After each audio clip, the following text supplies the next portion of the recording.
Silchar news 24 আপনাদেরকে স্বাগতম জানাই। আজ হলো 7 মার্চ শনিবার। আজকের কয়েকটি বিশেষ গুরুত্বপূর্ণ খবর নিয়ে আসলাম। এর প্রথম খবরটি হলো এলপিজি গ্যাস সিলিন্ডারের গ্রাহক সকলদের জন্য এসেছে একটি বিশেষ খবর। আর বৃদ্ধি পেয়েছে ঘরোয়া রন্ধন গ্যাস সিলিন্ডার এবং বাণিজ্যিক গ্যাস সিলিন্ডারের মূল্য। প্রতিটি এলপিজি রন্ধন গ্যাস সিলিন্ডারেতে প্রায় 60 টাকা করে বৃদ্ধি করা হয়েছে এবং প্রতিটি এলপিজি বাণিজ্যিক গ্যাস সিলিন্ডারেতে 115 টাকা করে বৃদ্ধি করা হয়েছে। তো প্রাচ্যতে যুদ্ধের কারণে দেশেতে এলপিজি গ্যাস সিলিন্ডারের দাম বৃদ্ধি হয়েছে বলে খবর এসেছে। এদিকে সরকারি ঘর লাভ না করা সকলদের জন্য এসেছে একটি ভালো খবর। সকল লোকেদের পিএম আবাস যোজনার অধীনে সরকারি ঘরের তালিকায় নাম রয়েছে। এই সকলদেরকে আগামী 13 মার্চ থেকে সরকারি ঘরের টাকা প্রদান আরম্ভ করা হবে। সরকারি ঘরের তালিকায় নাম অন্তর্ভুক্ত থাকা সকলেরা আগামী 13 মার্চ থেকে সরকারি ঘরের টাকা লাভ করা আরম্ভ করবেন বলে খবর এসেছে। এদিকে আগামী 13 মার্চেতে আবার অসমে আসবেন দেশের প্রধানমন্ত্রী নরেন্দ্র মোদী। প্রধানমন্ত্রী নরেন্দ্র মোদী অসমে এসে বিভিন্ন প্রকল্পের উদ্বোধন এবং শিলান্যাস করবেন। তার সঙ্গে আগামী 13 মার্চ তারিখে রাজ্যের 20,000 চা শ্রমিকদেরকে মাটির পাট্টা প্রদান করবেন প্রধানমন্ত্রী নরেন্দ্র মোদী বলে খবর এসেছে। এদিকে উচ্চ মাধ্যমিকের পরীক্ষার্থী সকলের জন্য এসেছে একটি জরুরি খবর। এএসএসইবিএ বৃদ্ধি করেছে উচ্চতর মাধ্যমিকের প্রথম বর্ষের পরীক্ষার উত্তীর্ণের শতাংশ। নতুন শিক্ষানীতি অনুসারে এবার থেকে 30% থেকে 33% উত্তীর্ণের শতাংশ বৃদ্ধি করা হয়েছে। এদিকে কর্ণাটকের পর অন্ধ্রপ্রদেশেতে 13 বছরের নিচের শিশুর ক্ষেত্রে নিষিদ্ধ করা হবে সোশ্যাল মিডিয়া ব্যবহার। 90 দিনের ভিতরে আইন প্রস্তুত করবে বলে ঘোষণা অন্ধ্রপ্রদেশের মুখ্যমন্ত্রী চন্দ্রবাবু নাইডুর। এদিকে আবহাওয়া বিজ্ঞান কেন্দ্রের তরফ থেকে রাজ্যবাসীকে সতর্কবাণী জারি করা হয়েছে। আগামী 5 দিনের মধ্যে উত্তর পূর্বাঞ্চল সহ অসম রাজ্য জুড়ে ঝড় তুফান ও ভারী বৃষ্টিপাতের সম্ভাবনা রয়েছে বলে খবর এসেছে।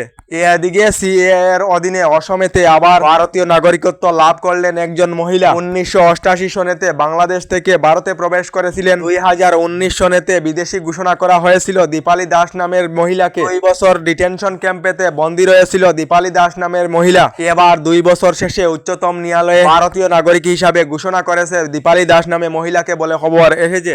এদিকে আজ আনুষ্ঠানিকভাবে জেডিইউতে যোগদান করবেন নিশান্ত কুমার। বিহারের মুখ্যমন্ত্রী নীতিশ কুমারের পুত্র নিশান্ত কুমার আজ আনুষ্ঠানিকভাবে জেডিইউতে যোগদান করবেন। এ নিয়ে বিহারের রাজনীতি মহলে জল্পনা কল্পনা আরম্ভ হয়েছে বলে খবর এসেছে।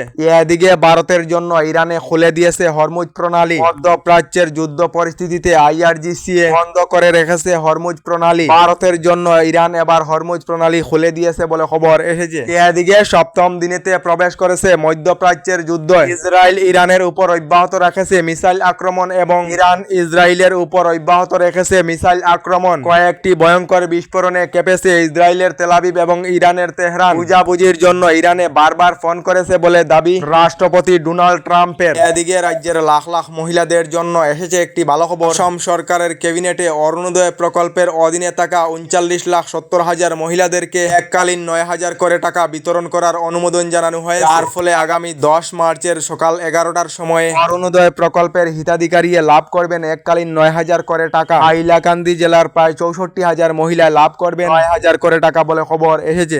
এদিকে 7 রানে ইংল্যান্ডকে হারিয়ে টি20 বিশ্বকাপের ফাইনালে পৌঁছেছে ভারত। সেমিফাইনালে 7 রানে ইংল্যান্ডকে হারিয়ে এবার টি20 বিশ্বকাপের ফাইনালে ভারত বলে খবর। এদিকে দেশের কৃষক সকলদের জন্য এসেছে একটি ভালো খবর। যে সকল কৃষকেরা পিএম কিষাণ প্রকল্পের অধীনে রয়েছেন এই সকল কৃষকেরা পিএম কিষাণ প্রকল্পের 22 নং কিস্তির 2,000 করে টাকা আগামী এপ্রিল মাসেতে লাভ করবেন বলে কেন্দ্রীয় সরকার থেকে জানানো হয়েছে। এদিকে এখনো পর্যন্ত সরকারি গড় লাভ না করা সকলের জন্য এসেছে একটি ভালো খবর। রাজ্যে নতুন করে আরো 30 লাখ পরিবারেরা লাভ করিবেন নতুন সরকারি গড়। ইতিমধ্যে প্রস্তুত করা হয়েছে সরকারি গড়ের নতুন হিতাধিকারীর তালিকা। প্রথম পর্যায়ে জিওট্যাগিং সম্পূর্ণ হওয়া প্রায় 3,25,000 লোকেরা শীঘ্রই নতুন সরকারি গড় লাভ করবেন বলে ঘোষণা রাজ্যের মুখ্যমন্ত্রী ডক্টর হিমন্ত বিশ্ব শর্মার। আমাদের ডেইলি খবরগুলি ভালো লাগলে আমাদের ভিডিওতে লাইক দিয়ে চ্যানেলটিকে সাবস্ক্রাইব করে নেবেন।